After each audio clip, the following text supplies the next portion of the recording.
me talk to you. Welcome to another exhilarating episode of Sofa King Smarks podcast. We are back for another week of WWE SmackDown and Raw reviews. My name is Chet Von Chetsky. I am joined by my co-host, Dat Dude Ben, aka Who Bencio, aka Who Vincio. And down below, we got Nathan. Still has 2 belts, Smythe. Unfortunately, this past weekend, he retained his UFC title at UFC 299. That's right. Due to Dustin the Diamond Poirier beating the brakes off Saint Denis and knocking his ass out. That was so insane. Congratulations, Nate. You have Thank you. Once again, you're still carrying this podcast on your back, both of your shoulders, literally and figuratively. Ugh, good thing I got strong shoulders, baby. But so WrestleMania is going to be tough. It's going to be tough to retain. Yeah, it is going to be tough. You know, it's going to be tough. Are you going to take both of those titles and you're draped over your Drew McIntyre shirt? Or are you just going to let Drew McIntyre let him shine? Yeah. Everybody gets to see him. I don't want to cover up his face. No, nice. His kilt. That's excellent. His kilt and his Drew Will McIntyre. you be wearing a kilt? I mean, I could manufacture one out of fabrics that I have laying around the home. That sounds kind of sexy. I'll do you it. ask Super me. sexy. Yeah. Hey, The sexy psychopath, Nate Smythe. with no underwear. Oh, going commando. Balls out. Just- Balls out in Philly air. Dick swinging. So you're getting. Well, So you're I gonna get wouldn't an say infection. swinging. So you're gonna get an infection. Is that what you're saying? Yeah, it's not going to be swinging. It's probably just going to be resting gently on my balls. It's like two little angels two little angel hands holding. Yeah, your like- dick. It's like a dirty egg in a bird's nest. Yeah. That's so stupid. Hey, man groomer, if you're listening, and we know that you are, sponsor us. Yeah, absolutely. We need a head trimmer number 6. Yeah, dude. By the time we get big enough, we'll be doing the lawnmower 6.0. Yeah, let's go. I think they're on like the 4.0 right now. I'm not sure. Yeah. It's either that or Blue Chew. That's all I hear. Either get your dick hard or shave your ball hair. Choose. Well, why not both? Why not Yeah, both? see, Why not both? It's easier to shave your balls when your dick is hard. I'm just saying. That's the title of the episode right there, boys. Yes, that is awesome. Oh, that's great. Still That's I've heard. fantastic. And done. You want to know what else was fantastic, boys? What is? The Rock's new electrifying entrance that he had this Woo! past Friday night was Badass. stunning. Yeah. Stunning. I mean, it was well shot, well done. Everybody involved who made that happen. That was fucking phenomenal. Had me juiced for when The Rock came out. Juiced. Juice. It Speaking was of great. juice, so was The Rock. Yeah, he was on that Triple HGH. You know what I'm saying? And out of Don't breath. hold up that sign. They'll take you. Yeah, Rock Balco. shops Balco. Yeah, he was out of breath again by the time he got to the ramp. He's Sweating. out of breath 2 sentences in a row. Yeah. Now, I don't So, know. I don't know if it was the oil they put, but it looked like he was sweating balls too. I mean, The Rock always has a glisten to him. I don't know. This week felt like more than usual. That's why I was like, is this like, did he put oil, like he oiled himself up, or is he just like really sweating a lot? I mean, they were in Texas. It Yeah, it could have been That's hot true. as shit. Yeah, that is. Yeah. Yeah. humid. Very. Yeah. Yeah. Plus, he's inside all that Dallas just stank. Imagine just that festering smell in that arena. WrestleMania Look, in Dallas. I was just at definitely AEW stinky. Revolution, and by the Samoa Joe triple threat match, there were some festering smells in that fucking joint, dude. So I can only imagine the fine folks at Dallas walking in there with literally bullshit on their stupid boots. I read somewhere that there was people selling, the people selling shirts, like secondhand shirts or whatever, and those same people were selling deodorants, and all the shirts sold out, but they didn't sell a single deodorant. Damn. I was like, oh Yeah, shit. I saw a meme the other day. It's like wrestling fan spends $8.99 on a replica title, refuses to spend $3 on deodorant. Yep. Luckily, I carry That's deodorant fucking- everywhere I go. That's Nate? good. We have car deodorant. Excellent. Just keep it in the car at all Yeah. times. Oh yeah. Yeah, absolutely. Mine melts. Yeah, I ain't going Well, nowhere yeah. reeking ass. Fuck that. Yeah. Well, yeah. No. You live in Hell's Kitchen. Hell's butthole. I do live in hell's butthole, man. When in about 2 months from now, when it's 97 degrees and the humidity says like 120% humidity, it is sweltering. I'll take 120-degree weather with zero humidity any day. No. I was stationed in Parris Island, South Carolina for 3 months in February, March, and April. And then we graduated in May. And it was so fucking hot. Yeah. And the sand fleas No way. were ridiculous. That's dude. insane. Oh, I currently have Yeah. probably like 100 bites on me right now from being not far from where you were, Nate, this past weekend. That's crazy. Yeah, and you can't scratch or do anything or else you get fucked up. No shit. Yeah. That's insane. And I had bug spray caked on, and they were like impenetrable. They don't care. They didn't give it. That was not an impenetrable force. Did not deter them one bit. A slight inconvenience, if you will, for them. I will. Oh, that's great. Yeah, that is awesome. All right, so let's get into SmackDown, boys. Yeah. Obviously, SmackDown this past week was live from Dallas, Texas. Part 1 of SmackDown got it broken into 2 parts this week. We got Logan Paul returning to SmackDown to make his big announcement about his Prime logo being placed on the center of the ring moving forward for all PLEs, starting with WrestleMania. Then we got Randy Orton and Kevin Owens defeating Grayson Waller and Austin Theory. We have Lashley defeating Karrion Kross via disqualification due to the Authors of Pain, sticking their nose where it didn't belong. And that's all I got for part 1 of SmackDown, boys. The main thing is this Logan Paul Prime sponsor deal. What do you guys think about that being in the center of the ring? I think because we're so used to not having anything in the ring, it's going to be a little weird first, but I'm okay with that. I don't really care, to be honest with you. Yeah, I watch UFC. There's 500 things on the octagon. Same thing You can't even tell what half of them are. Yeah. Yeah. That's what I was going to say. I'm used to watching MMA and there's stuff everywhere. Yeah. And it's going to be different. Like Hoovy said, it's going to be a little weird at first, but eventually we won't even notice it. Yeah. Yeah. We're not. I mean, if I could nitpick, I would prefer they just put 4 primes in the corners of the mat than one big one in the middle. Yeah. Sure. Yeah. Sure. But other than that, I mean, I'm not mad at it. You know how much money they're probably getting for that? Yeah. It's ridiculous. They're doing it too with UFC. I thought I read too. So good for Logan Paul. And the Los Angeles Lakers is now the Lakers Prime too. is the official drink of LeBron. Fuck the Lakers. Yeah. As a Lakers fan, fuck the Lakers.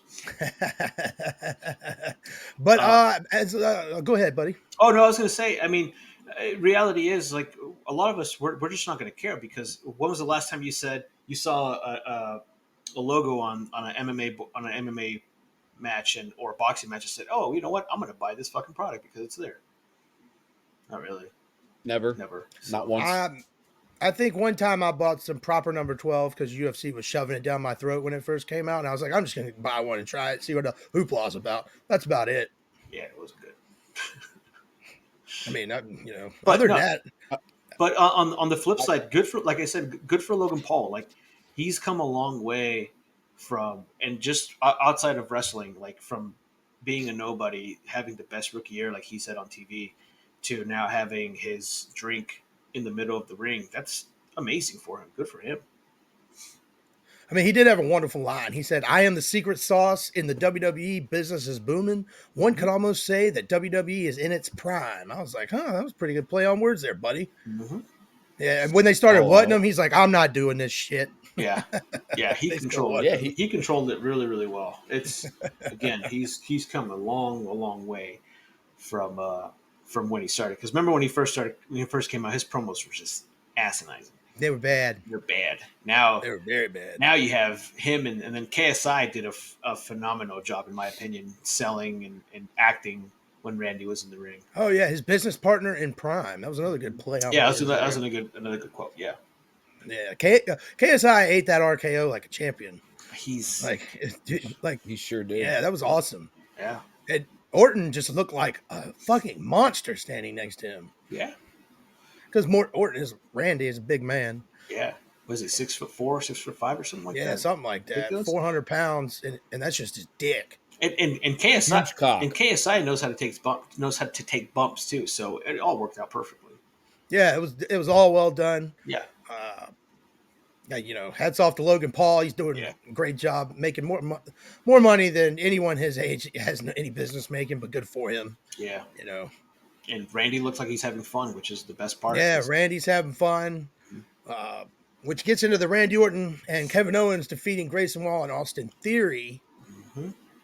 And the one part of this match that I enjoyed the most was the RKO to Austin Theory. pop-up? The pop-up RKO pop-up. from Kevin Owens to Austin Theory. That was badass. That was sick. Award nominee. Yeah, it could be a back-to-back award nominee, a winner. Yeah. Hell yeah. But then after it was odd, like the way that, because Randy was standing there celebrating with Kevin Owens, and then the way like Logan Paul got into the ring, and then like he jumped up in the air, and I don't know, it looked like he was going to deliver like a double clothesline, but it looked like he did, just from the way the camera angle was, one of those like jump up in the air and touched his toes things first before he hit him. It just looked funny to me. I didn't pay too much attention, but I kind of vaguely remember what you're talking about. Yeah, it looked pretty cool the way they shot it. Yeah, the way that Logan. I mean, I don't know if this was the intention, but just to have animosity between Kevin Owens and Randy, that might come into play. Because what does Kevin Owens do at Mania? Maybe a triple threat, but I mean, how many multi-man matches can you have at one WrestleMania? Triple threat match at WrestleMania for the belt. I mean, I wouldn't be opposed to it, but I don't think that's the direction they're headed. Who knows? I mean, Logan Paul was wearing the brass knuckles like a fucking dipshit when he was sitting there. He had him on his middle knuckles, like in his fingers, and I'm like, you're just gonna break every finger in your hand if you hit him. Obviously, it meant to lose him because Randy took him, but still, it looked dumb to me. But other than that, I enjoyed everything about this segment. It was awesome. That's just me nitpicking it. Just little things about presentation, blocking, stuff like that. Something AEW could learn. Yeah. Fun fact about brass knuckles, they're trying to ban them here in Arizona. Ain't that funny? I thought they've been banned for like a while. Yeah, I thought they were like a illegal weapon. No, if they're illegal, they wouldn't be on TV. Like using them at shows and things like that. That's illegal, and I watched Breaking Bad. No, like on Brian Pillman had a 9mm. Like yeah, but he didn't shoot it. What I'm saying is like bullshit. I heard it here in Arizona. They're trying to like officially, like, you can't see because you can buy them on a fucking smoke shop here. They're not illegal here. That's because Arizona's an outlaw state. Yeah. Might as well you be can do Mexico. anything in Arizona. Might as well. Yeah, well, Mexico North. Mexico Norte. But no, I thought that was funny because like I wish the brass knuckles would be more of a big deal instead of just kind of having it at him all times. Like, just use that at WrestleMania. Just show up at WrestleMania with brass knuckles, not every single segment moving forward. That's just my thing. Well, I mean, the brass knuckles are gone. They're stuck snugly right next to Randy's cock. So maybe his cock is going to use and Logan Paul and KSI and not KSI and Theory and them are looking at Randy Orton as if he put the last brass knuckles in the world in his pants. They're like, no, what are we going to do now? Fuck. No, I love what they're all doing right now. Yeah, that RKO was amazing. Amazing stuff. Yeah, it was amazing. But speaking of fuck, this Lashley Cross rivalry thing is kind of getting dead in the water. I'm not sure. Yeah, I had high hopes for it when it started, but there's not a lot of street profits involved. And the Authors of Pain, I like the Authors of Pain, but I just don't know what to make of it. Cross almost looks uninterested in, like he was just going through the motions during the match. Yeah, that sucks too, because I'm a huge Karrion Kross fan. Huge. I feel, at least for me, I feel like I stopped caring when they said it was that 3-on-3 match. It was going to be the end of the rivalry, and then they just went to disqualification. They didn't even start the match. To me, that's when I was like, yet to finish one. Yeah, I was like, I'm done with this rivalry. Yeah, It's been the final. You can go ahead and put the nail in the final testament because unless something good happens, they have some big banger 6-man match at Mania or something. But I don't know how yeah. many multi-man matches can you have. Like I said, like, Apparently a I'm a lot. big fan of singles. I like multi-man matches, but when it comes to WrestleMania, I like good singles rivalries that are built up, have something going on. Yeah. Yeah, I no, I agree 100%. I agree 100% there. But I mentioned this when we first talked about the Final Testament. It's like it's bad timing to bring them as a faction right now during this time of wrestling because really can't go after any belts right now. There's too many. They're at the bottom of the totem pole when it comes to any type of story progressing for any faction. Same thing with the Hurt Business 2.0. There's nowhere to go. The butthurt business. The butthurt business. I mean, Judgment Day did it, and they went after what they got rid of Edge, and that's what kept the story. And then Rhea came in, won the belt, and they did it the different way. Yeah, they were dead in the water, dude. Yeah, I was disgusted every time they came on the screen to the point where I wanted sure. to change the channel. Almost had a Natalia vibe. Yeah, Ooh. that's bad. That's Damn. bad. When you get the Chet Natalia plus 15, plus 15, plus 15, get me the fuck out of here. Yeah. You know what's funny is that so I was telling Chet earlier, Nate. I bought 2K24, and it feels a little weird. Like it doesn't feel like a complete game. It's just I don't know. I think maybe it's the music. But It anyways, might be Lesnar. no, it's not No even that. Lesnar. I feel like the roster just feels horrible. It just feels empty. But the first thing I do when I buy a 2K game is create my own wrestler. And then when I was creating my wrestler, it has 2 different Natalia songs. I had no idea she had 2. Like you can choose I 2 don't even want to know what Natalia the other one songs. sounds like. Look how pissed Chad is. when I Fuck was that, when I dude. was playing when I was doing my character, I'm like, oh, Chet's gonna fucking love this. You need to you need to create Chet, like get Oh, dude, a shot of his face stop. and have him wrestle Natalia, dude. I already have Chet's the whole thing ready for our draft. For those who don't know, uh, Chet, Nate, and I all belong to 2 different fantasy football leagues. So last year, I made us as characters, and that's how we did our draft order. And It was this great, was dude. great. And for Chet's league, the league I'm with Chet, we just did random wrestlers. So this year, I'm going to do our own characters for each one, and then post them like on Twitch or YouTube, whatever. So I also watched that first Rumble going, all right, when am I coming out? All right. What did I miss me? What the fuck? yeah, that was the one in the league I'm in with Nate. Yeah. So Oh, so you watched our I draft watched and thought it yours was waiting for yours? me to come out yeah. because there's some people in that league that are in ours. So Yeah. Nate, just for like a spoiler, someone's gonna have Italian music. Fuck. And Wait, so can maybe the little cat ears.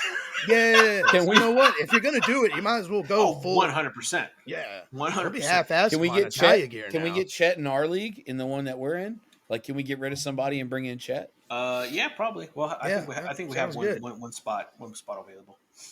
Yeah. yeah, bro. But yeah, that was funny with the whole title thing.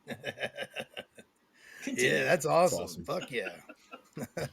All right, well, let's get into part 2 of Friday Night SmackDown. We have Tiffany Stratton defeating Mi Chen with the prettiest moonsault ever. Dragon Lee defeating Angel Garza. And the Big Rock Roman Reigns face to face with Cody and Seth freaking Rollins. The Tiffany's moonsault looked good.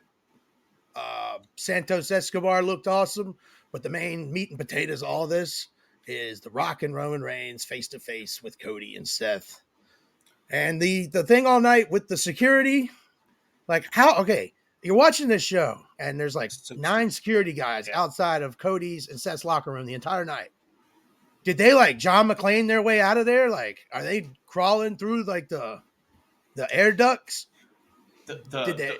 The weird part was like you can tell they told the security guys, do not look at the camera, because everyone was like kind of like turning their eyes, and then there's this one guy just staring straight at the camera. It was so fucking obnoxious. But yeah, like what happened? Like, did they just miss it out and like dig a hole through a door or something, like the back door? And it was just, it was weird. It was pretty dumb. Yeah, Shawshank their way out of there.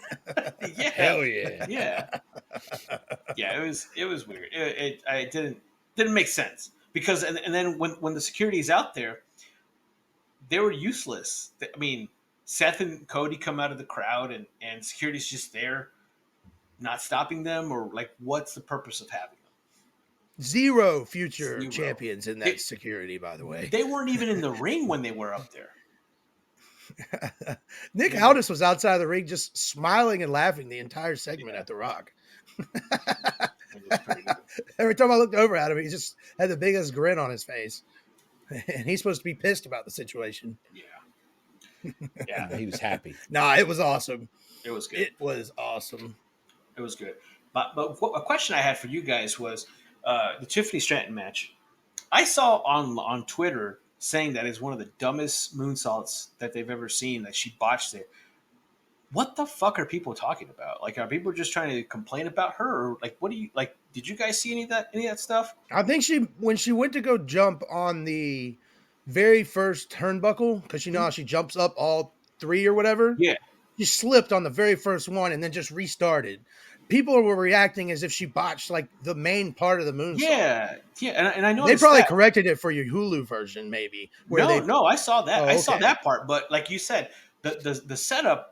I'm okay when people botch setups, because it's the setup. You're gonna do it, but once you're human, when the actual move is botched, that's when I I'll critique it or whatever. But the moonsault wasn't botched. I mean, if it was a botched moonsault, that means she fucked it up midair or something. But I just feel people just want to nitpick and complain. Internet losing their minds. They were. The IWC is a bunch of toxic idiots. Yeah, it's some of the worst. That's simple. Yeah, we are. Yeah, we. Yeah, we're part of the problem. We're part of it. Yeah, we're trying to be a part of the solution, though. We're trying to be part of the solution and offer logic to our nonsense. That's what it is. Yeah. I mean, yeah.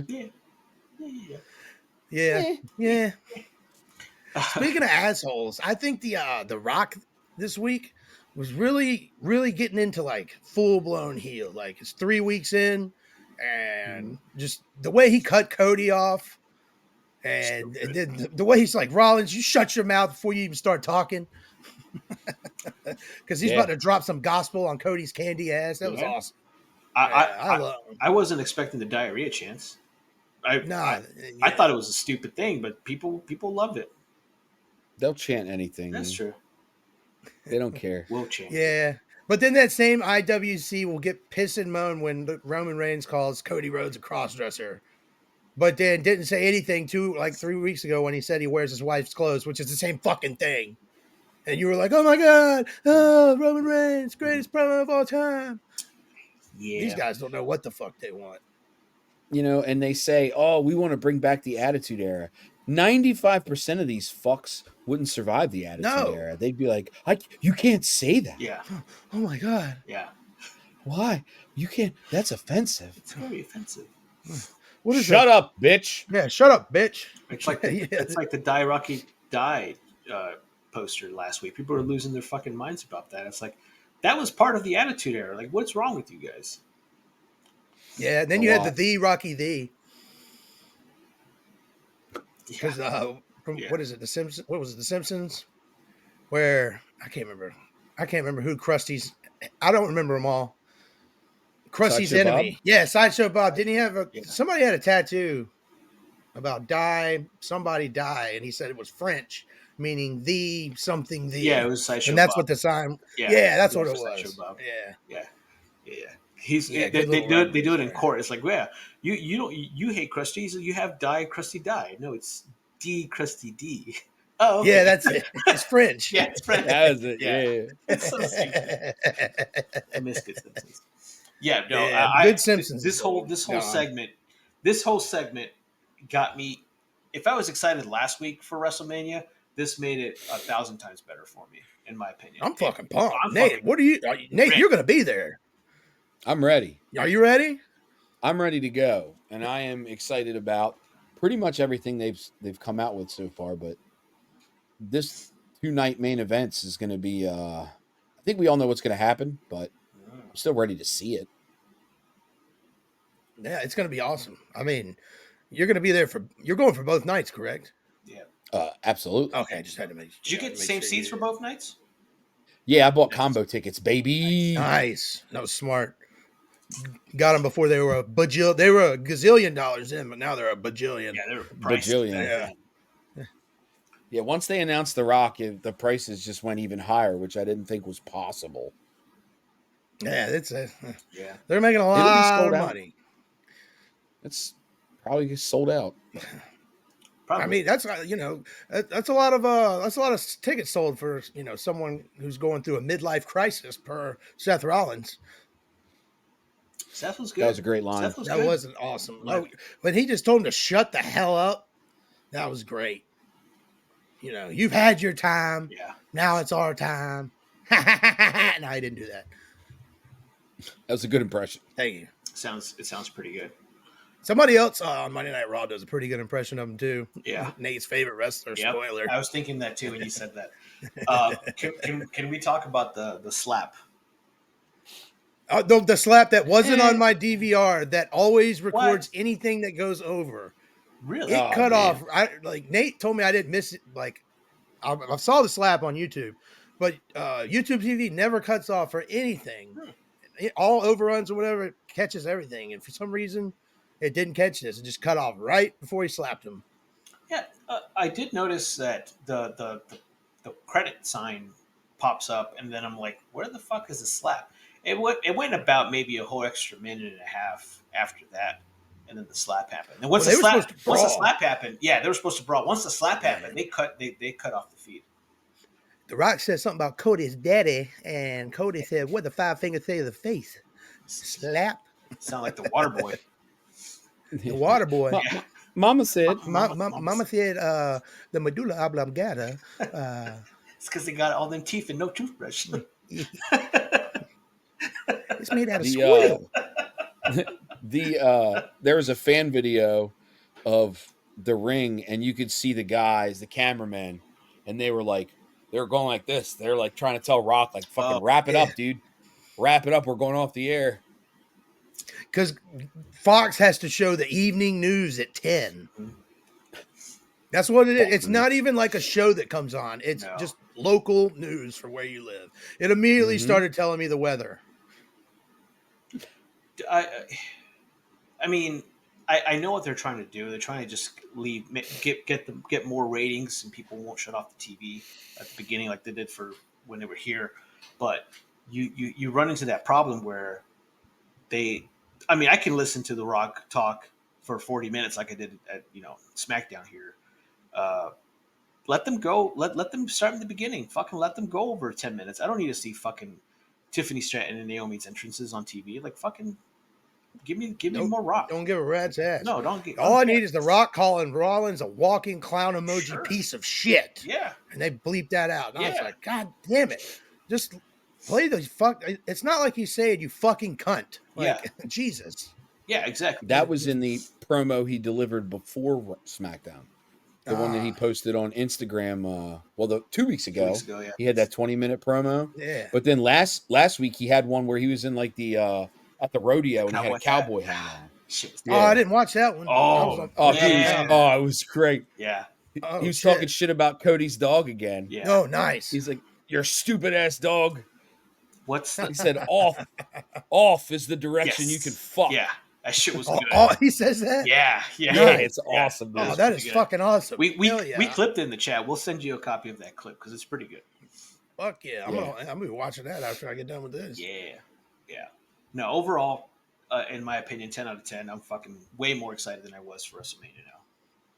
Yeah, remember how like when the whole thing all happened at the beginning and we were slightly like down? We weren't down because we always love WrestleMania, but there was like, man, what the fuck is going on right now? And here we are 1 month later. We're like, all right, you know what? They turned chicken shit into chicken salad real quick. Mm-hmm. It's like what we said during the Elimination Chamber. It's like we all know what's happening. We all know what's going to happen for the most part. But if you give us the road to there, if they make the road exciting, we're going to be all in it. Absolutely. Let's go. Fuck yeah. Let's ready. All right. Well, let's get into And- Monday Night Raw, boys. I like it raw. Yeah. You like it raw. I like it raw. Nate likes it extra raw dog style. Yeah. Yeah. True. He probably wears his belts while he raw dogs it. One around I'd his be out of dick breath. and one around his shoulder. I can't fit one around my waist. Shit, that's Oh, you didn't get the extender, brother? No. the Big Show extension. It's like $75 to get like 6 extra rungs. It's stupid. Let's go. All right. Monday Night Raw was live from the Toyota Center in Houston, Texas. I got Raw broken down into 2 parts, boys. We got Drew McIntyre, Seth Rollins in-ring promo, followed by a Chad Gable gauntlet match promo, which had me pumped for him winning. More on that later. Becky Lynch defeating Liv Morgan with a manhandle slam, followed by a Rhea Ripley, Becky Lynch promo. Backstage, Adam Pearce and Nick Aldis announced a 6-pack tag team ladder match for the undisputed tag titles at WrestleMania 40. Candice LeRae and Indy Hartwell defeated Ivy Nile and Maxine Dupree. And the Judgment Day confront the general managers about said ladder match at WrestleMania. Gentlemen, what did you think of... Actually, you know what? Let me go back. Nate, opening Yes. promo, Drew McIntyre, your new favorite wrestler. We're not talking about Jay Silver. We, as in we, meaning you, I, Hoovy, Sofa King Smarks, all the internet fans. We have a future world champion in Drew McIntyre that we can actually so. invest in and be proud of. Yeah, no, I think so. I think I may have even texted you, Chet, when we were one-on-one, and I was like, I think he's going to win the belt. Yeah, I do too. I think he's taking it. You guys were one-on-one in it without me. Well, you go. I haven't watched yet. You don't watch live, so we don't want to spoil it. Can't watch live, Yeah, pal. we're looking out for you, but yeah, you don't watch We're live, live, pal. pal. I'll buy cable soon. I just don't want to cough up the money for just Raw. Not yet. I'll just shell out $80 for a game and then shit on it too. Hey, this is. And you know what? No, I don't have a rebuttal because I was going to say it's for work, but then the cable is for work too. So yeah, you're right. Hey, there you go. You win Put this it on the corporate you're right. card. You win this round. Yeah, put it on the corporate card. There you go. I probably could. No, I did like the his combat to the what chant. That was pretty funny. Phenomenal. I wrote that down. What did he say, Yeah. Nate? He said the crowd were, in case you weren't watching, the crowd kept chanting, "What? What?" And he said, "Say what if you like the fact that I took CM Punk out of WrestleMania?" What? People still said, "What?" Yeah. That's Because awesome. fans will chant anything. They don't Just care. like the Undertaker. Say what again if you kiss your sister. Yeah. Yeah, that was pretty good. Yeah, dude, That was Drew good. McIntyre is just phenomenal right now. I mean, he's laughing at CM Punk. Once they started chanting CM Punk, he's just laughing at the fans. And then he said he wanted to send a thank you card from he wanted a thank you card from Punk since he's keeping him relevant while he's on the shelf. And this guy just keeps giving out zinger after zinger after zinger. And then his impersonation of Seth Rollins That was pretty funny. was phenomenal. Yeah. Quit worrying about the bloodline. I was like, oh, man. He's like, you didn't say it. You didn't do that when you said it, but that's how you sound. That shit was great. It was pitch on. Great, good. Huge. Yeah, it was great. It was phenomenal.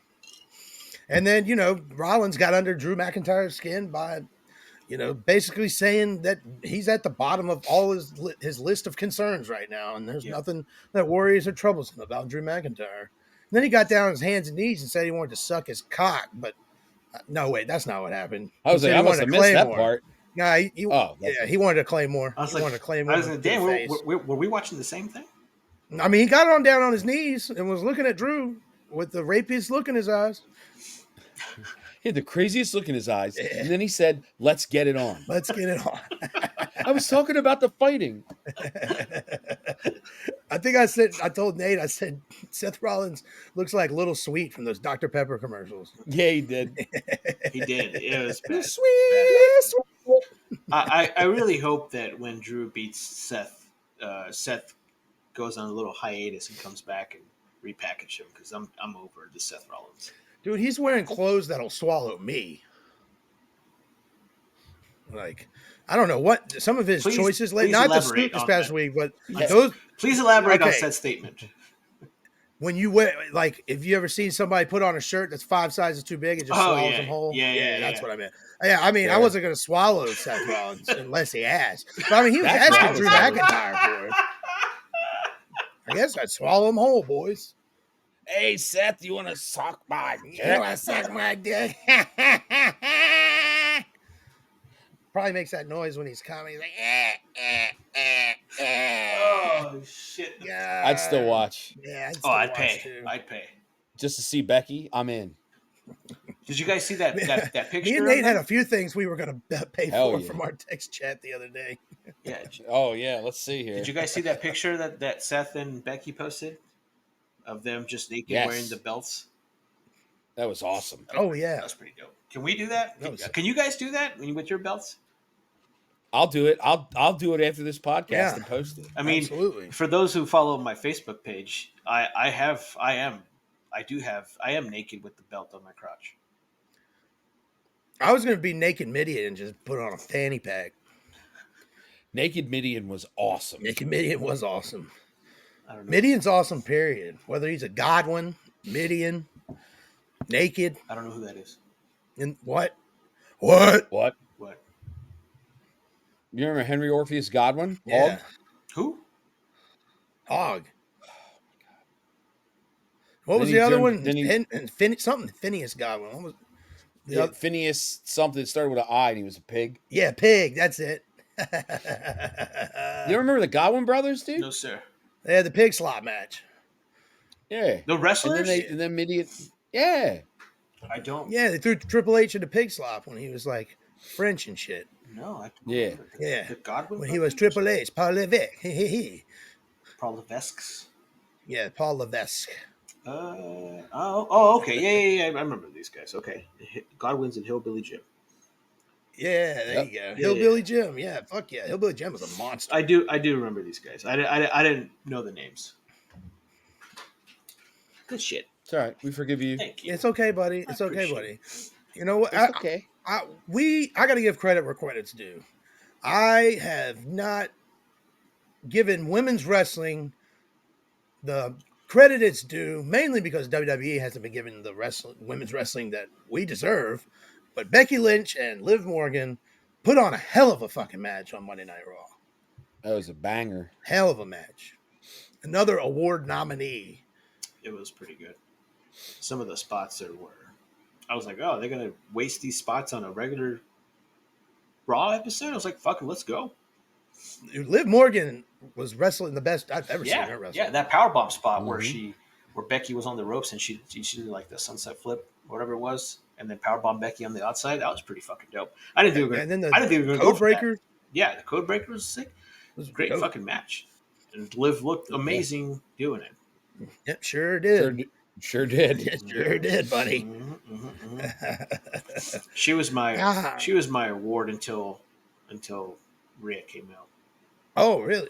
Well, yeah. See, Rhea Ripley did come out, and her and Lynch had another promo. Not too much more was accomplished from it, really. Yeah, I can definitely see where wrestling fans, and I know you mentioned this a few weeks ago too, Chet, where you're getting tired of Becky Lynch. And yeah, I definitely see where people are coming from now, because it's just the same thing over and over again. And it's just, I was excited for this, but now I'm not really, because I don't know what the fuck they're doing, including Nia Jax and Liv Morgan in this fucking whole feud. Yeah, I'm not sure what's going on there. Not sure if they're going to make it a fatal 4-way somehow, another multi-man match. I don't think they will. I want them to at least keep it a singles match. Yeah, they can, because at this point we're like got 4 singles matches over 2 nights of Mania. It seems. I mean, if they change it, then what's the point of having the chamber, right? Right. Good point. Well, after Cody Rhodes won the Royal Rumble, what was the point of him saying I'm not challenging Roman Reigns? It's true. Also Yeah. a fair point. Yeah. Yeah. It's But wrestling. yeah. Don't Let's get into take something. it too serious, Jim. I'm not. I don't take it too serious, man. I was really crunching some Mark math numbers there, dude. Don't take it too serious as we're doing a podcast about it. Nah, I can't. I don't want to take it too. I don't want to be too super serial about No. it, brother. Hell no. Yeah.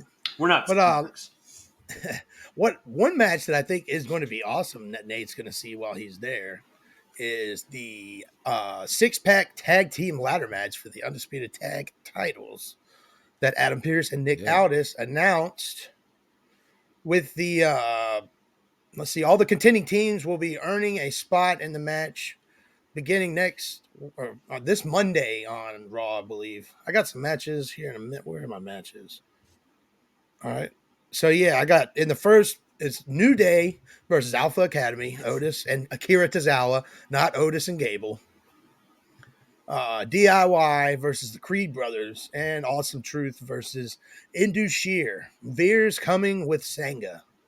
So those are the first, and it literally, the way that looks is New Day's winning, DIY's winning, and The Miz is winning. I don't see it going any other way. I hope so. Yeah, me too. Yeah. But yeah, that should be fun. What was your Nate? Tell the world about how you think the match is going to go down. All right, so hear me out. I think we're going to have two teams climb the ladders or have separate ladders, and they each grab separate belts, which splits the titles, keeps them on different shows. It's a good way to split the titles. Make it happen. Triple H, if you're watching, and we know that you are, make it happen. Come on, Trips. Trips, let's do it. Paul. Hunter. Yeah. Mr. H. Sorry. Papa H. Yeah, if Papa you will. H. Yeah. I will. Yeah. Thank you. All right. So let's talk about this Candice LeRae Indy Hartwell match, defeating Ivy Nile and Maxine Dupree. And Candice LeRae doing her, I guess, best Christian impersonation. I'm not sure what was going on here. That was a little cringy. Yeah. It came out Dead of nowhere. Mm-hmm. I mean, I liked it. I thought it was cool. Sure. I didn't think it was horrible. It gave them a direction other than it just being some happy-go-lucky tag teams in the background. There was something much more cringy later on in Raw, which we will get to. Oh, okay. I just felt like it was just too out of nowhere, too out of left field. Like, it was very unnecessary. Like, don't get me wrong, it was great because, that shit was real. Like, the fucking kid actually died. But it just felt too forced, and it wasn't organic. What was weird was that last week, the entire women's locker room comes out and defends her from that video from that house show where she's getting booed mercilessly out of the building as she's walking to the back. And some guy just yells out, "You suck, fucking quit," something like that. And then every women's wrestler comes to her defense. And then the next Raw, Candice LeRae says, like, if you think the internet hates you, you should hear what the women in the locker room say about you. Yeah. And I'm like, what? This doesn't make any sense. And some of it's wrestling. It's not all supposed to make sense, but have some kind of continuity here. I don't know. It's just... Yeah, it was just... You know what? Maybe there's something cool that comes out of this. I hope so. I don't know what that is. I hope so. Because usually for women's rivalries, unless it's for the belts, it's usually like, you talk shit about me, I talk shit about you. We're not best friends anymore. That's really all women's rivalries outside of belts. Fuck you, bitch. Fuck you, bitch. Fuck you, slut. Slut. At least, I'll eat your pussy. At least make it about, like, fighting over a guy or something. Like, fucking do something like that. Remember when Trish Stratus and, why can't I think of her name? Mickey James? Yeah, Mickey James. They were out there grabbing each other by the pussy. Oh, dude, they're fucking making... Yeah. That was what you gotta do is you gotta go out there and you gotta grab it by the pussy. It's a good fucking page. That was a good WrestleMania, man. Yeah. Like when she grabs Trish Stratus by the pussy and then licks her fingers, I'm like, holy fuck. I was like, can I have 15 at the time or something? Yeah. Yeah. Can I have some of that? Can I have some of that? Hey, Doofy, smell my finger. What's that? That's the smell when you become a man. Smell mine. What's that? My ass. my ass. Wait, has Hoovy seen a movie? Yeah. Holy shit, he's seen a movie. I've seen older movies. It's the newer movies I haven't seen, to be fair. Fair. Yeah, fair. Yeah, we'll give you that. We'll give you that. Oh, So speaking of the six pack challenge for the ladder match at WrestleMania, Judgment Day's none too pleased with this information, boys. They're not happy, at all. One could say they were pissed off about it. And they went to talk to Adam Pearce. They're prickly And the funniest part is they said that they got the idea from Miz and Truth. And how fucking angry Damian Priest got when he heard this information was awesome. Like, Priest is becoming like something awesome, like really good at what he's doing. Every time he's on screen, he's getting a little bit better. He's awesome. I agree. I mean, I've always been a Priest fan, but yeah, he's definitely, you definitely see the growth. Oh, absolutely. I mean, I remember watching him when he was Punishment Martinez and he was fat as Gunther or Walter. He was a big guy. Yeah. So I mean, now he's pretty shredded. Somebody in our chat, but was it in the chat? No, I think I saw it on TikTok. Somebody called him bisexual Undertaker, and I have not stopped laughing since. Yeah, I think it was someone in the Facebook group that said that. Because the podcast, that shit was fucking hilarious. Yeah. Bisexual Undertaker. Amazing. I've been digging 29 holes to fuck 29 buttholes. I think it's because dudes. He is a bisexual, I believe, too, in real life. That's cool. Yeah. Sucking dick and eating pussy. Let's go, boys. He's the WWE Kenny Omega. It's the best of both worlds, dude. Yeah, dude. The Golden Gate motherfucker here. Why play for one team when you can bat for both? All-time quarterback, baby. That's fucking great. My back just popped. That's nice. So great. It's one of those things where it's... wait till Damian Priest gets his hands on your asshole. Yeah. Finger popping to his ass. I won't have much of a choice. That guy's huge. Yeah, dude. I'm like, all right, I guess we're doing this. Yeah, his dick's going south of heaven on me.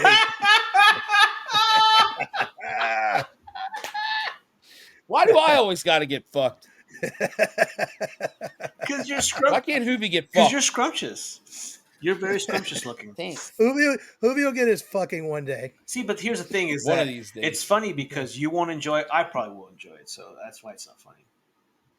I mean, I don't know. I never tried it. I might like it. Yeah, you don't knock it till you try it. Yeah, don't knock it till you try it. You know what I'm saying? All right, I'll fuck him. Atta boy. Yeah. You heard it here first. You heard it here first, boys. Yeah. Ladies and gentlemen. Clip it. That's all. I lost track where we're at. It's all right. We're moving into part 2 of Monday Night Raw. Are we still talking about wrestling? Up next. Yeah, we're next. Cody Rhodes. Yeah.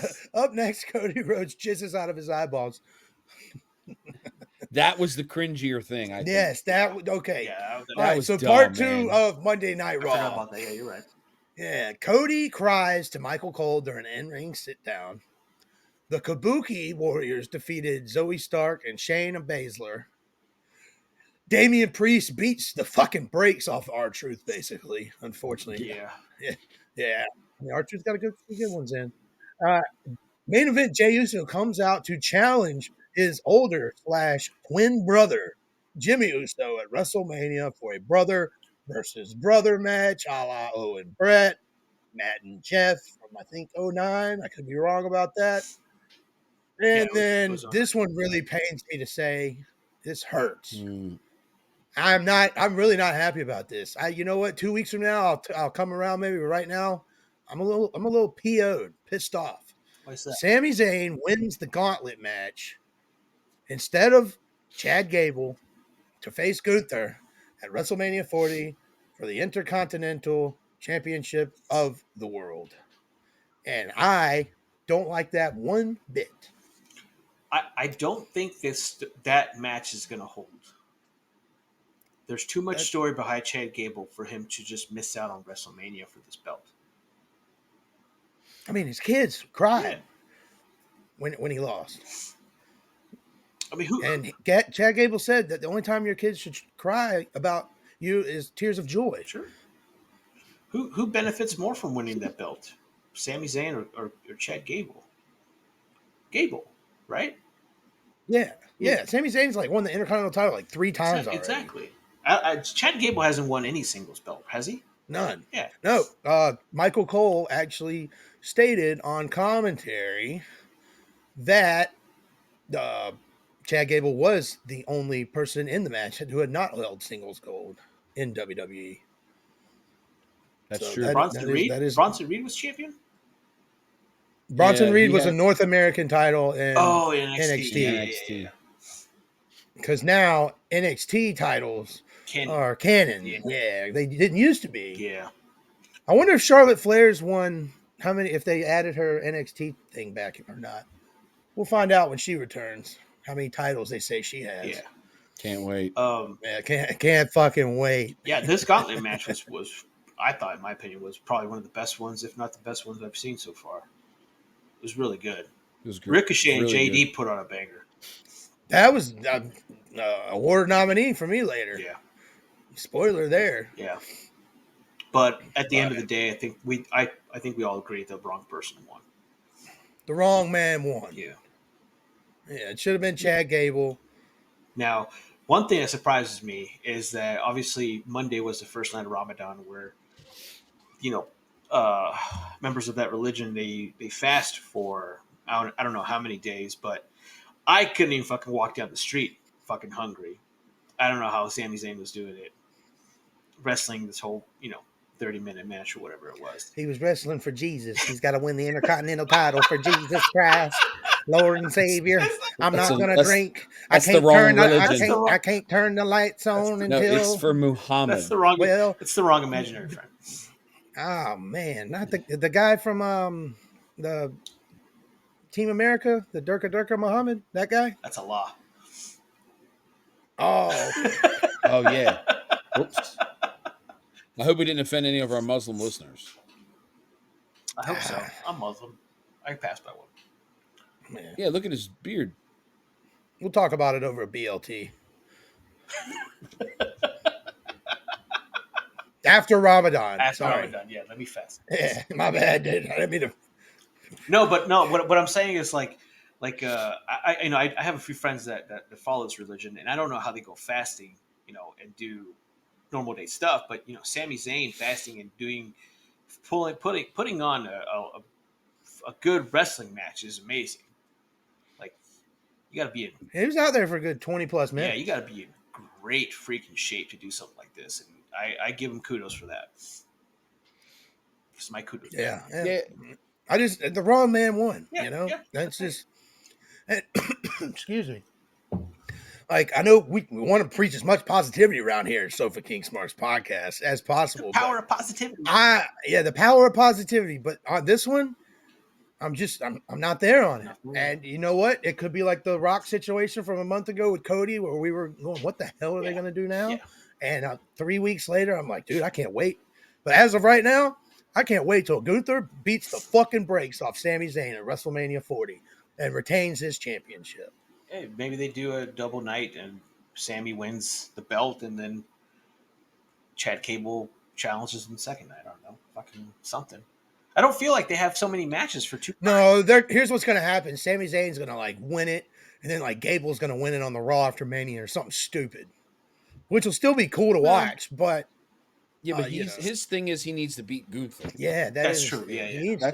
That's his thing. Like, I don't know. I think if we took Chad Gable completely out of the equation, I think that we would be fine with Sammy winning. Like, if Gable wasn't involved, but Gable's so loved by all of us that I think it's overshadowing Sammy's victory. Like if let's say the match just ends up the way it is, and Sammy goes over against Gunther at WrestleMania, that place is going to go fucking nuts. Yeah, they will. But with Gable, I want Gable. Yeah. It's just hashtag. It's just we want Gable. We're not invested in Sammy as we were last year. I mean, last year I fucking went crazy. I was 100% all in on anything Sami Zayn was doing from pretty much Clash at the Castle all the way to the WrestleMania. Yeah. Anything went from being Uzi to the turning on him at the Rumble to getting his huge elimination chamber and Montreal. Yeah, and then winning the tag titles on night one in the main event at WrestleMania. Yep. But I feel like 1 year later, it shouldn't be him. yeah, no, I agree 100% what you're saying. I feel that WWE needs to capitalize like what they did with Kofi. Kofi Mania, he wasn't slated to win the belt, but they listened to the fans. Everything they're listening to the fans with the Cody Rock thing. This is another thing too. It's like this is why you have so many writers in WWE. It's like if your plan doesn't go, if you're writing your script doesn't go according to plan, you have writers to come up with backup stories, and this is something that they could do. Let Gable win, then come up with the backup story to have Sami Zayn take it off from SummerSlam. I don't care, but he needs this moment. Fucking give it to him. He's a hardworking guy. He's family man, father. Man. He's hell yeah. Puts on fucking bangers. His promo skills has gotten better. I mean, he's improved 100% since he's been on the main roster. I don't want to see his daughter cry again. No one wants to see kids cry. Nobody wants to see kids cry. No. Unless it's like you follow kids getting hurt on. Unless it's Cody's kid when he loses at Mania again this year. Great Instagram account. That's a fucking funny Instagram account. Who? Kids getting hurt. Kids getting hurt. Oh shit! That's an Instagram account. Yeah, it's awesome, dude. It's awesome. Great. These kids get fucked up. Yeah, they don't get hurt. They get fucked up. Oh shit! Capital. Damn. Oh, my brother always shows me this video of this kid watching Darby Allin do a coffin drop, and then he's like 3 or 2 years old. He turns and looks at his dad, and he's standing on the couch, and he just gives himself a coffin drop to a hardwood floor, That's so good. and just immediately starts screaming in agony. And every time me and my brother watch it, we laugh hysterically. But that's we're sick, twisted individuals. But that's how we all became fans, though. Like we all did that shit growing up. Dude, me and my brothers beat the fuck out of each other on the trampoline. We had a trampoline with a wooden playhouse right next to the trampoline, doing moves off of the top of the wooden onto the trampoline. That's awesome. Yeah. It's Oh great. yeah. It's so good. Fuck yeah. Plus, there was 4 of us, so we could always have tag team matches, fatal 4-ways. Good shit. It was fucking fun. It's like when I booted up 2K24. I don't remember in the other 2K games, but there's a big logo that says, "Do not try this at home, school, or anywhere else." Oh, it says it in 22. Does it? I don't. But this was like huge on the TV. I don't remember it being there. I laughed my ass off because I was like, "Dude, no one listens." That's the one thing, the one disclaimer nobody listens to. Well, speaking of some brothers who shouldn't be trying this at home, but they're not trying it at home. They're trying it in a WWE ring. Jey Uso and Jimmy Uso is going to be a pretty decent match at WrestleMania. Sure. What do you guys set the over-under on super kicks at? I currently have it at 42.5. I'd take the over. You taking the over? That's gonna be a question on the predictions.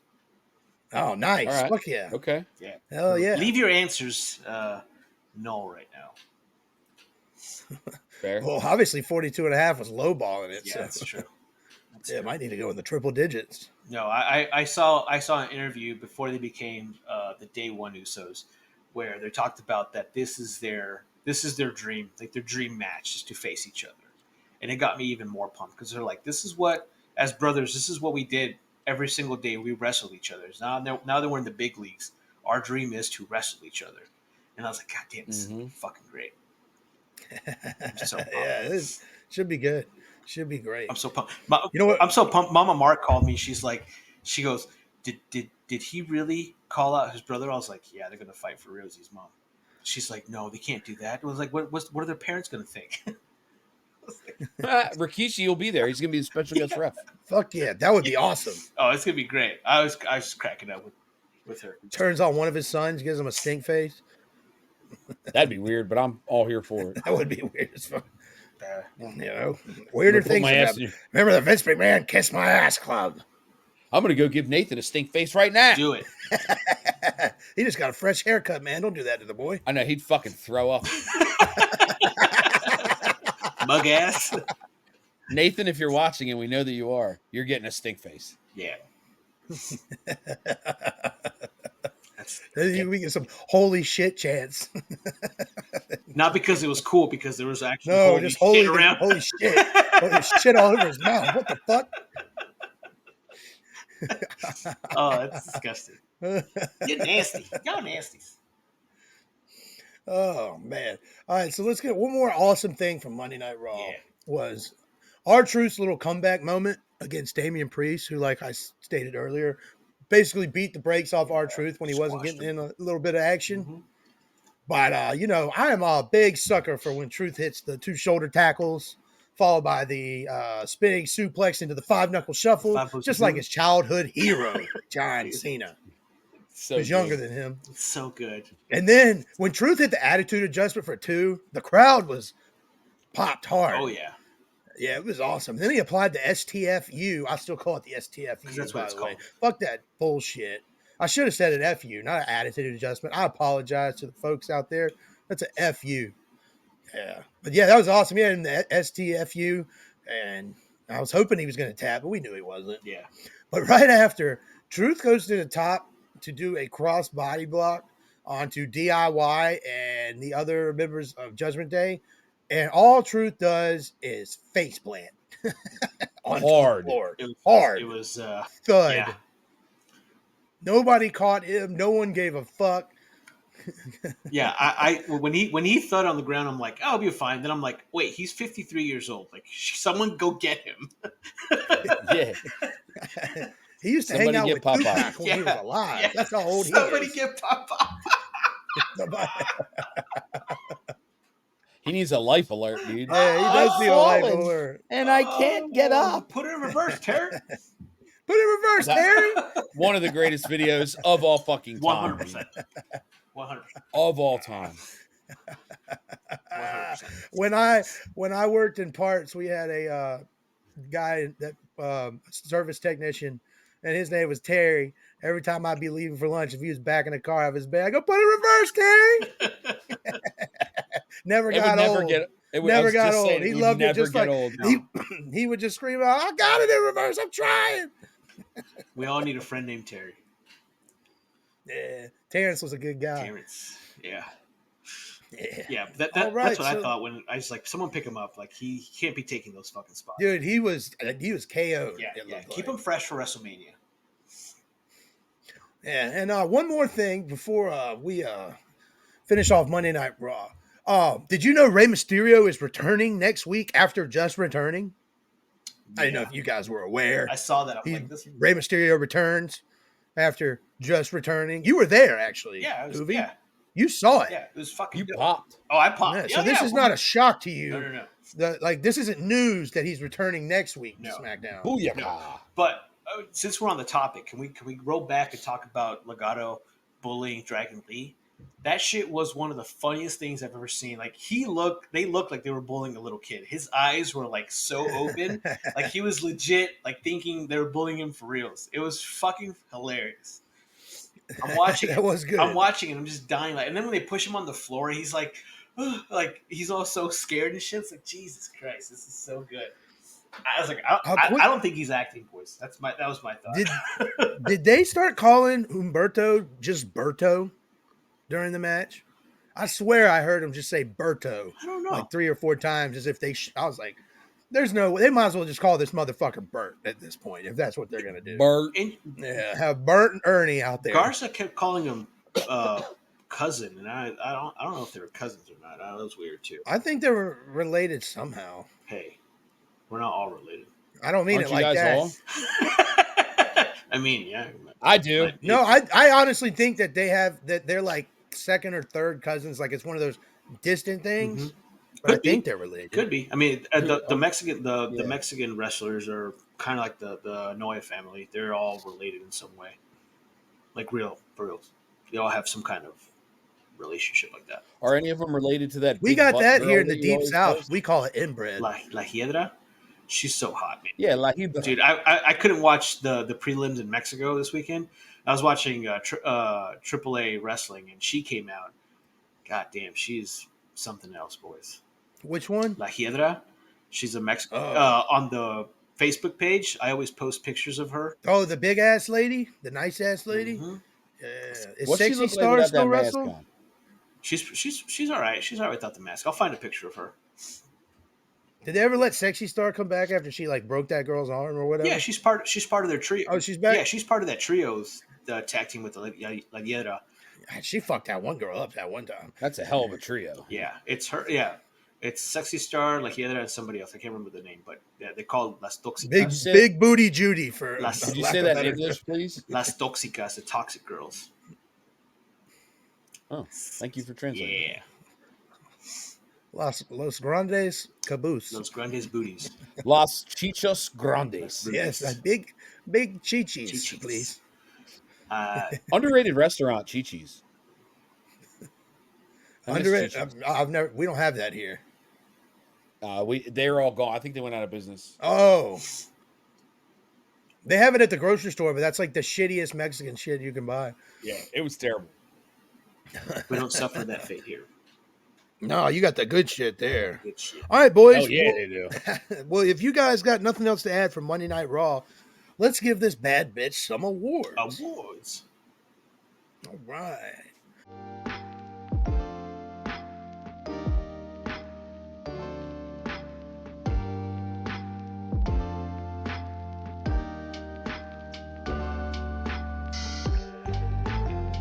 Nathan, once again, since you carry the mantle of the podcast as the 2-belt holder, we're going to let you go first. Okay. Okay. Drugs are bad, okay. Which one of you took a number 2 in a urinal? Okay. That's not Chet's cool. full of impressions tonight, and they all sound good. They're all pretty good. I appreciate that. All right, Nate, who'd you have as the worst on the mic? Cody Rhodes. I think I texted you, Chad. I might have been. I was like, I want my guy that's trying to win the belt from the most dominant champion of all time. He should be angry and pissed off. To not be a pussy. Not crying like a bitch. Yeah. Just my opinion. Yeah, that's pretty good. What about you, Hoovy? I had Becky Lynch until Cody came out. Well, guess what, boys? We're sweeping this bad bitch because I had the crybaby Cody out there representing all the Cody crybabies. Yep. Fair. Yep. All right, Nate, who did you have as best on the microphone this week, brother? I was going to go with Seth Rollins, but I decided to change it to Pat McAfee. Ooh. For several reasons. Reason number one, when Jey Uso was dancing and Pat was dancing on the table, good. he told Michael Cole, and I quote, "I just yeeted all over myself." He did say that, yeah. And then when they were showing photos of the wrestlers at UFC, they showed a photo of Rhea with Buddy Matthews at UFC, and they said, "Here's Rhea Ripley at UFC 299." And then McAfee goes, "With who?" And Cole just rolled and kept on talking. Didn't even acknowledge. Just ignored the shit out of him. Just moved on. It was awesome. It was awesome. So that's my award winner. That's good. Hell yeah. That's good shit. What you got, Hoovy? Drew McIntyre. Say what if you're glad I got rid of CM Punk. Fucking great. I said, that's exactly what I had verbatim. Drew, say what if you're glad I got rid of CM Punk. Fuck yeah. Dude's killing it right now. Yep. He can open up Raw every Monday night for all I care with a live microphone until WrestleMania. Yeah. Oh, all right. I was going to say, you remember back in the Attitude Era where you had all these guys do promos at all random times of the card of the show? Yeah. People like Drew, they need to do that with him. Like, have him cut promos like through all the show. Like, give me more Drew. Yeah, there you go. Yeah, I miss like just promos, 10 to 15 second promos between opponents for a match, talking shit about each other. Like before Saturday night's main event, they would have about 15 seconds and they'd run down their opponent, tell them, when I get you in the ring, I'm going to fuck you up. That's not what you know what I'm saying? And then, big boss man, you ain't going to take me down to the penitentiary because I'm going to whoop your ass. And then they go to the match. But no, you don't get any of that. With the green screened jail cell in the back. Yeah, that was awesome. Bret Hart with all the pink hearts in the back. That shit was great. That was awesome. Lex Luger with the American flag. That shit was amazing. I love it. Yeah. We need those shit. I mean, they tried. WWE tried that. I want to say maybe a few years ago, and it just didn't play pretty well. Also, Vince was just shit on that. They did try. AEW did it when Collision first started, and when CM Punk was there, and they were doing a pretty good job because like those first 5 or 6 weeks that Collision was there until Punk was fired. Like every episode opened up with everyone wrestling that night, talking shit about their opponent and what they were gonna do, and it was awesome. But they, we need a little bit more of that. It benefits the wrestlers too because you have everyone do that. And you get them practice. You can practice.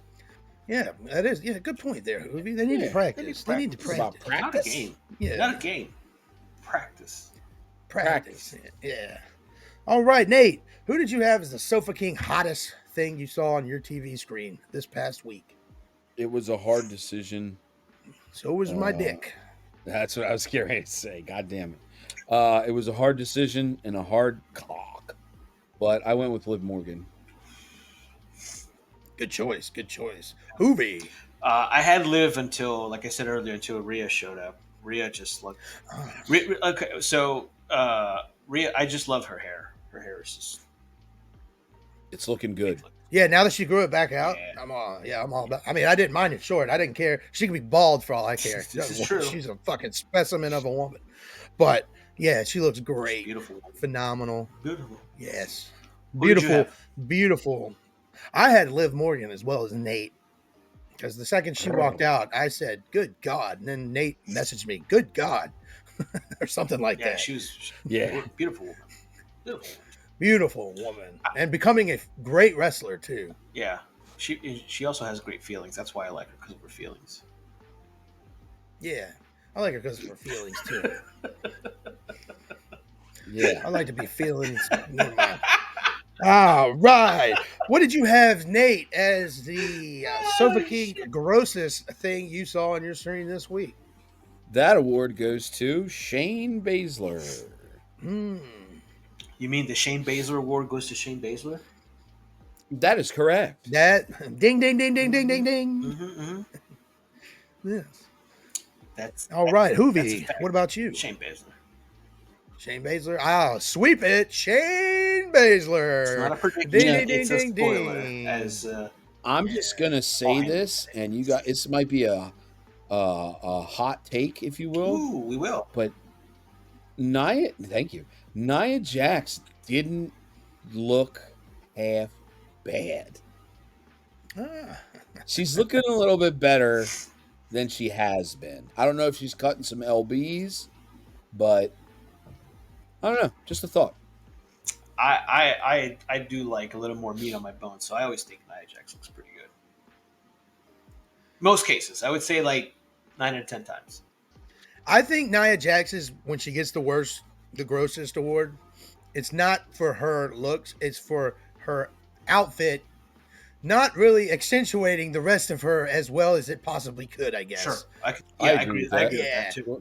I think she's got a pretty face, and you know what? If she walked in my house right now and said, "Chet, we're going to Pound Town," I'm like, "All right, go ahead, and give me the Annihilator right now." You know, I probably wouldn't say no to it. Could you keep the stream on? Because I would like to watch that. Oh yeah, there's gonna be multiple streams. Welcome to Sofa King's podcast. I'm about to get the Annihilator by Nia Jax. So hold on. This just happened. Oh shit! I'm part of a military website that gives me free tickets to stuff, and they just texted me I can get free tickets at the ECW Arena Friday, March 22nd for TNA. What? That's awesome. I'm gonna go. Hell TNA yeah. is a lot of fun. I don't think I have a show that day either. I've been to one Impact TNA show when it was here in Arizona, and it was AW vibes. It's better live than on TV. Oh yeah, it is. Absolutely. Some wrestling live is better on TV, and then you know what's funny? You go to Monday Night Raw, it's better to just watch it at home. This is true. Because there's just so many people just standing around for 3 minutes at a time. And then they come back from commercial. Then you got to watch 2 backstage video packages while, Randy Orton's just standing in the ring, fiddling his dick for 5 straight minutes, and you're just like, what? He'll do it too. But then, Yeah, he'll do again, it. when I went, we had Beer Money, AJ, Christopher Daniels. Oh, dude, you had beer money? Oh, that's awesome. Beer Money, hell yeah. I remember going and I didn't really know who Beer Money was because I didn't watch too much TNA. But after that, then I started watching. Yeah, you were a Bobby Roode guy, My dad, James Storm. James Storm's just great. One of the sexiest men walking the planet Earth. I don't care what anybody says. That guy is one handsome fuck. I agree. Yes, there's something about him that's just, yeah. I mean, at this point, I'm fucking James Storm. I'm fucking Nia Jax. Drew. I think Drew. I'm sucking Drew's dick. I'm gonna watch Seth Rollins suck Drew's dick. There's a lot going on. Yeah, I need more. You're swallowing Seth Rollins. That was the first thing you said. Yeah, I believe that is. Yes, if I was fuck, marry, kill. Ooh, let's go. Drew McIntyre, Seth Rollins, Finn Balor. Oh, who's going first? I already know the answer. Yeah, I'm fucking Drew, killing Seth, marrying Finn Balor. Finn Balor. Oh, no, Finn Balor's a sweetheart.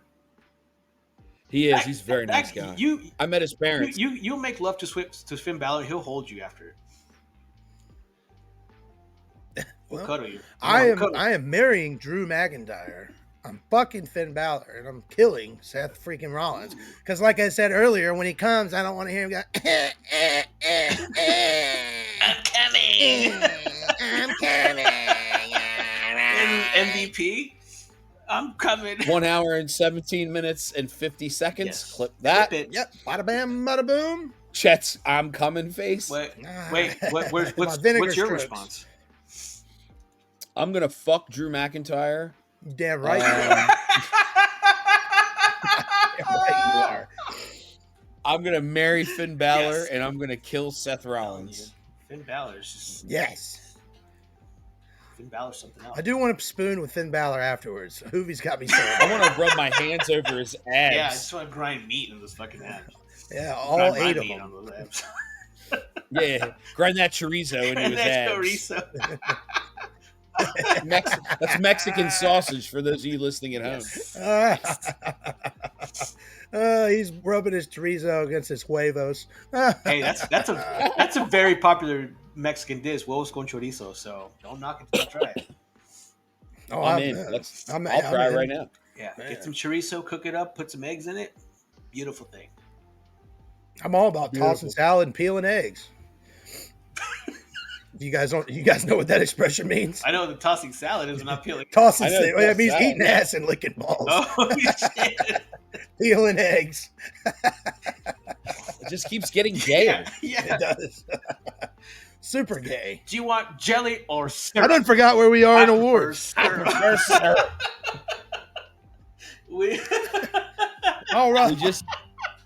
We just did gross. So, Nate, what's your Sofa King shittiest move of the week? Oh man, I lost my note. This is awesome. This is a good one. So when Maxine Dupree started to do that backwards worm, it's so stupid, dude. Yeah. I mean, at least she can do that one. She can't do the front one. One time she knocked herself out. Yeah, she's not great. Unfortunately. No, she looks great. Oh, looks great. But when she did do the reverse worm and then Candace stopped her, the cameraman did not move off her ass, just jiggling as she was trembling and going, what the fuck is going on? And her ass was going, brrr. It was pretty nice. I'll allow it. Yep, it's been allowed. All right, let's see here.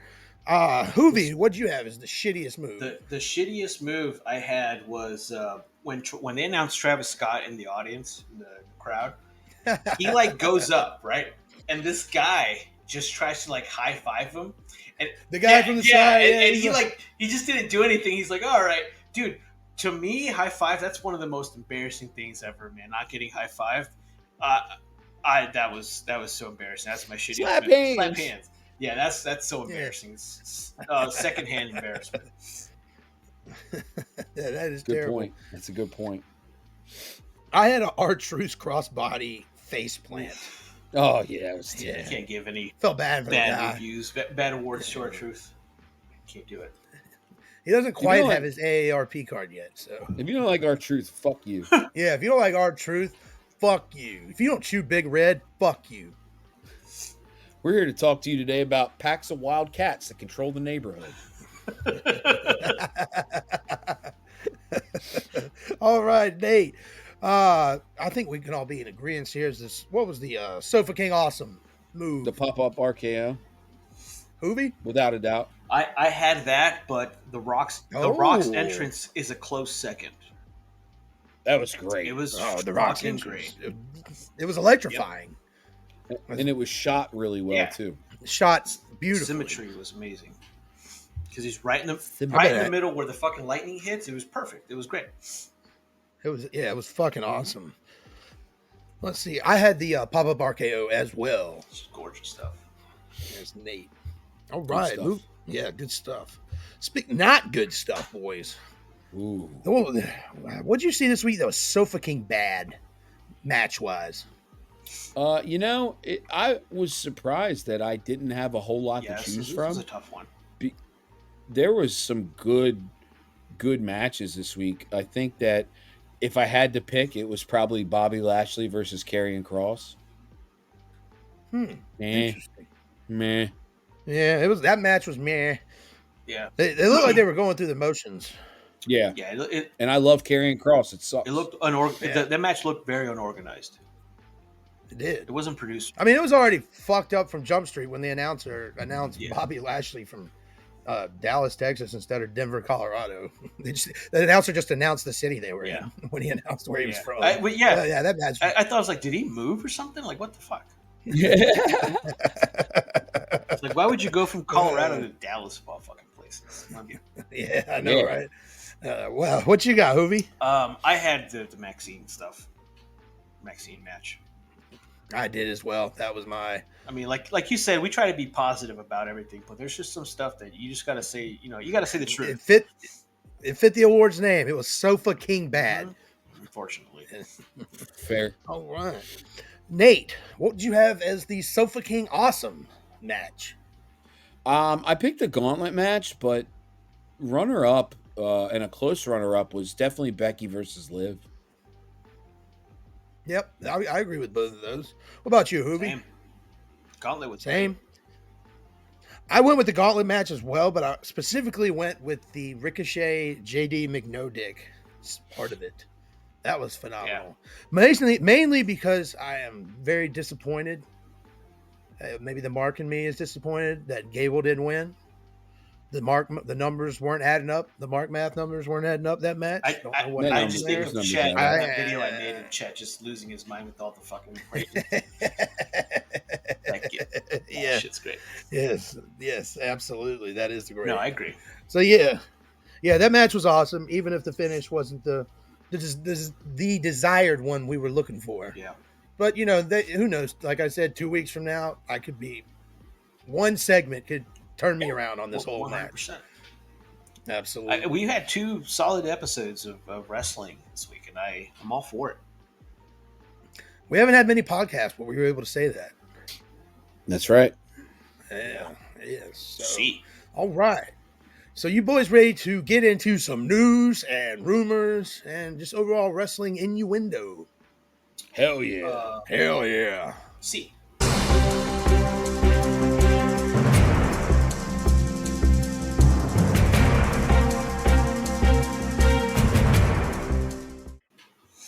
See. All right. Well, let's see here. What you got, Nate? So while we were recording, I messaged a source of mine to ask for some news and rumors because they may have some inside information. I did receive some inside information. Source. Uh-oh. One of the things, I can't disturb my sources, but let's just say this. I'll give you a hint.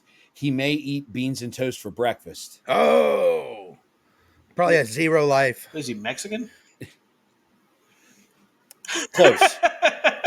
You eat beans He's and Brit- tortillas. Hey, He's British. I put beans and toast are fucking bomb as fuck. I'll tell you that. He's British, which is probably the Mexicans of Europe.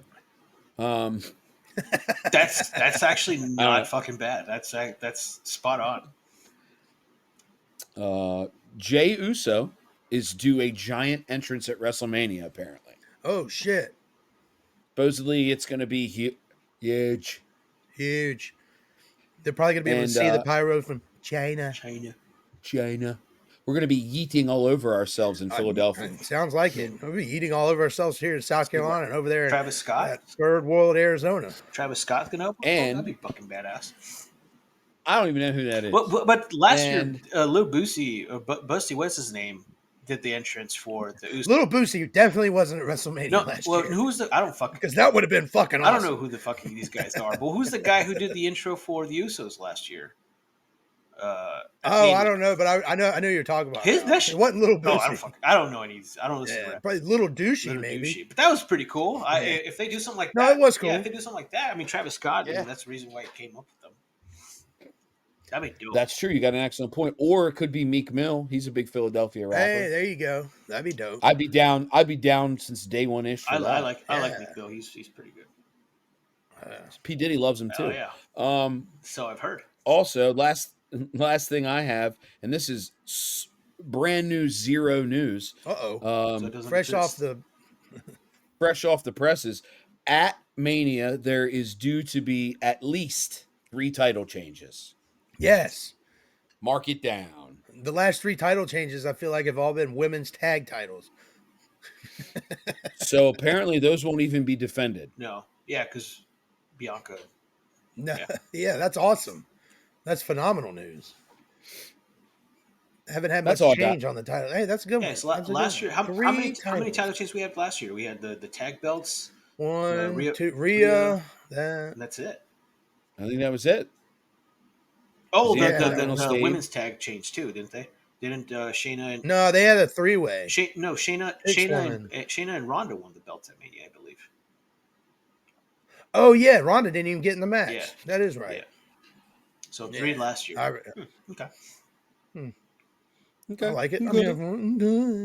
All right, Hoobie, what do you have for news and rumors? To piggyback on Nate having special entrances at Mania, not Nate himself, but I could. Yeah, you should do it. Fucking Nate comes out to Creed. Do the fucking have some, dude. Can you check? No, have one of your friends that plays electric guitar do the fucking intro to our podcast as you walk in. Let's get AJ Love.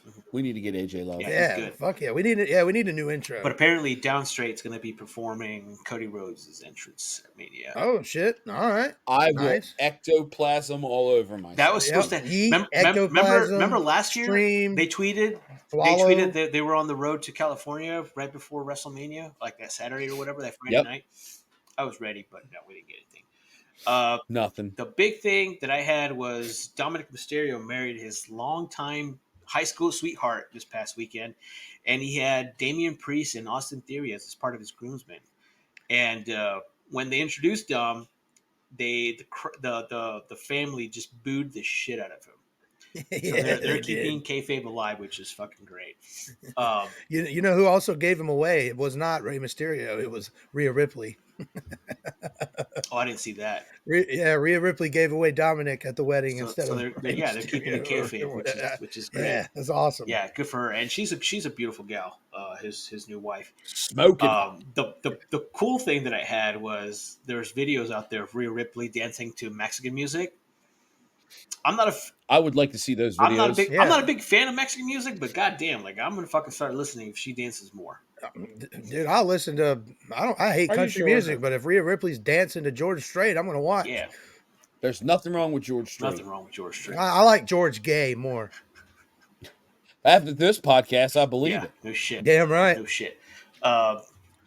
Consider me Damian Priest, boys. Bisexual Undertaker. Yeah, bisexual Undertaker. And that's all I had. That was a big thing that I had. And it was kind of quiet. But I know you had the rest of the stuff, Chet. All right. Let's see here. Give it to me. All right.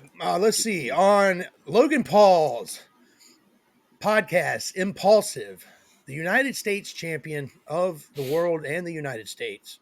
But mostly the United States. Not just the city, the U.S. Yeah, yes. The continental U.S. He announced that WWE SummerSlam will be held at Cleveland Browns Stadium in his hometown on August the 3rd, which is a Saturday. Pumped for stadium shows, and It's a great day. it's also a great day. Great day. It's Nate's 53rd birthday. I feel it. Fuck. Don't look a day over 25. Dude, by the time you leave, that's night 2 of WrestleMania, and you've trekked through NXT, 2 WrestleManias, He's gonna be so tailgated grumpy. for all that, gone through And- Raw and after the Mania. Yeah. You're gonna feel 53. Yeah. Yeah, you're gonna feel like And I have- R-Truth did when he hit the ground. He's gonna be so. I got to fucking work grumpy, Tuesday too. morning It's gonna too. be great. Ooh, that's gonna be Oh yeah. it's gonna be that's all gonna right. be You're gonna go bad. out there and sell 3 Broncos, 2 Rangers, and a Mustang Cobra. And it's Hell he's yeah, throwing bro. a There Chevy you out go, there dude. for some reason. Yeah. He's gonna sell. That- He's gonna sell a Hellcat at a higher interest rate. What's your payment, sell sir? Dodges. $1,400. All right, sign me up. Where do I sign? 29% interest. Let's go. Every damn, your payments every 2 weeks. 30% of $100,000. That's a little steep, Nate. That's the cost of doing business, son. And three Not my problem. and 3 references. One of them better be Warren fucking Buffett. To the moon. All right. Next up, I have all the names that have been announced for the WWE Hall of Fame class of 24. So far, we have being inducted in Philadelphia, obviously, Paul Heyman, Good shit. ECW legend. I thought underrated announcer, phenomenal wise man, manager, advocate, everything. This man, everything he touches turns to gold unless it's an ECW paycheck. Let's see here. He still owes. Then we have Bull Nakano. Yeah, he still owes a few people. Tommy Dreamer's still fucking pissed. He is. Yeah. He still is. Yeah. It's real great. He's still fucking pissed. So then next up we have Bull Nakano, who might not be notable to a lot of people, but this was the one for her and Alundra Blaze were the first women's wrestlers I ever saw wrestle. Oh. And it was in WWF, and they had great matches back in the day. They'd be the only women's wrestling match, like every pay-per-view. And so, but the thing about Bull Nakano is she was kind of a big girl back then. Great wrestler. She would do like leg drops off top of cages and stuff. And she was very they beat the shit out of each other. This wasn't no, Divas era match. This was like some strong style shit these women were putting on in the early 90s. So then Bull Nakano leaves wrestling, loses a shit ton of weight, looks like a goddamn supermodel, and then joins the LPGA tour. So she's had, I did not know that. And now she's like a motivational speaker of some sorts. So she's had a phenomenal career that spans all walks of the world. And then next up, this one brings a little special place to my heart. The U.S. Express, which is known as Mike Rotunda, a.k.a. IRS Irwin R. Shyster, also known as the father of Bray Wyatt, and Barry Windham, who Bray Wyatt is named after. Windham is also the original users of Hulk Hogan's Real American theme song before Hulk Hogan said, "No way, brother, I'll be taking that, dude." That's Oscar and Bull Nakano. Yeah. Yeah, Damn, Bull Nakano looks good. Yeah. So and that's where like Asuka did, like when she used to do the shit on like other face paint. It was like to honor Bull Nakano when she did like little lightning bolt looking things a couple times. But yeah, and then we have one of the greatest boxers of all time, Muhammad Ali. He will be inducted as the celebrity entrant into this year's WrestleMania. Very underrated boxer.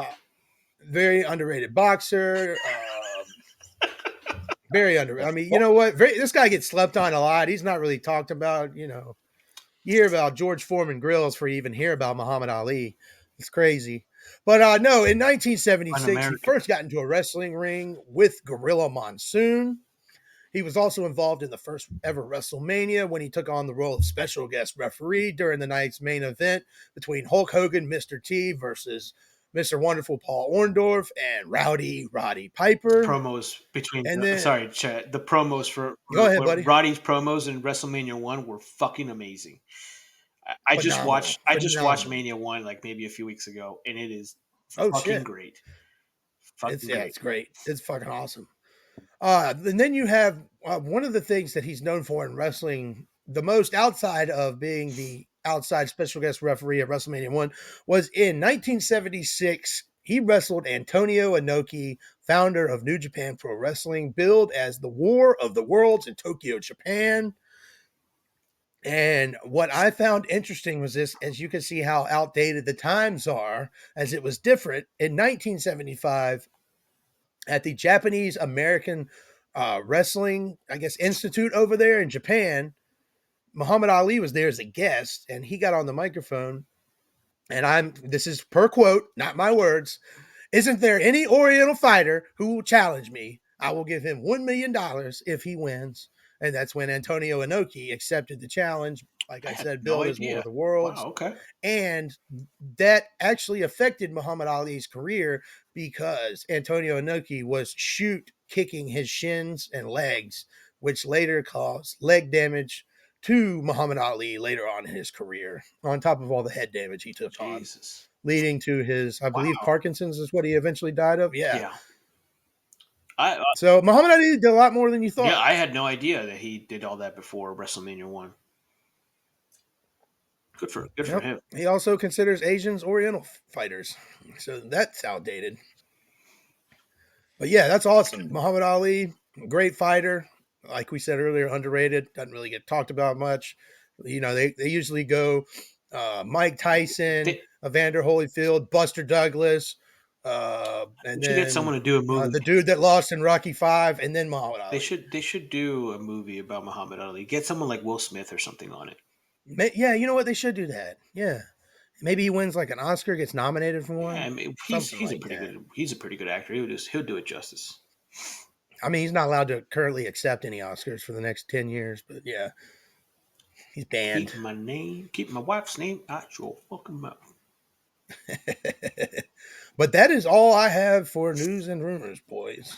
News and rumors. Yes. Good shit. So yeah, good shit. Good show. Good show. Another good stuff, boys. And if you enjoyed this wonderful show here by Sofa King Smarts Podcast, follow us on Grindr. Us three, also on Grindr. You can find us on Grindr. What's the other one? Christian Mingle. Farmers. We'll find Chet on Grindr. J-Date. Chet's definitely on J-Date. Yeah, huge J-Date guy. You can find me at Chet Von Dicktaker.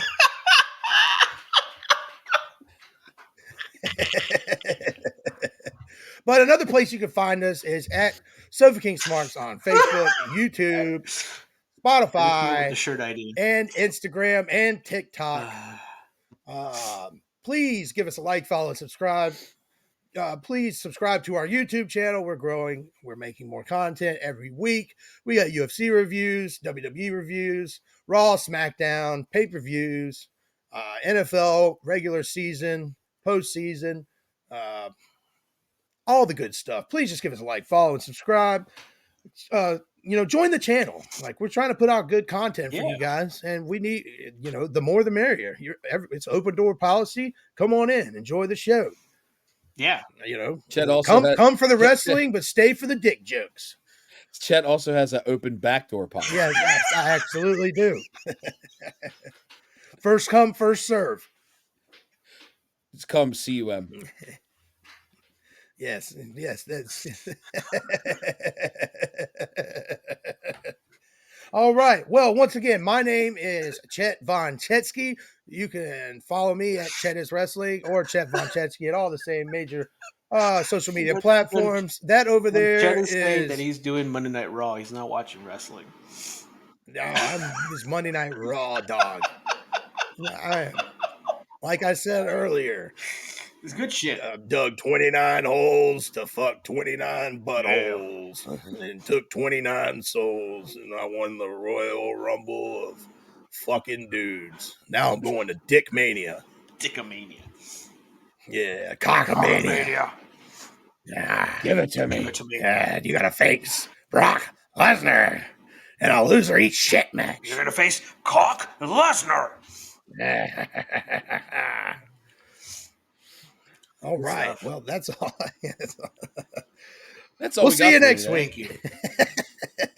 Appreciate it. Thank you for watching Sofa King Smarts podcast. Yeah. And if you could do the Macho Man a favor, if you could please give them a like, follow, and subscribe, the Macho Man would appreciate it.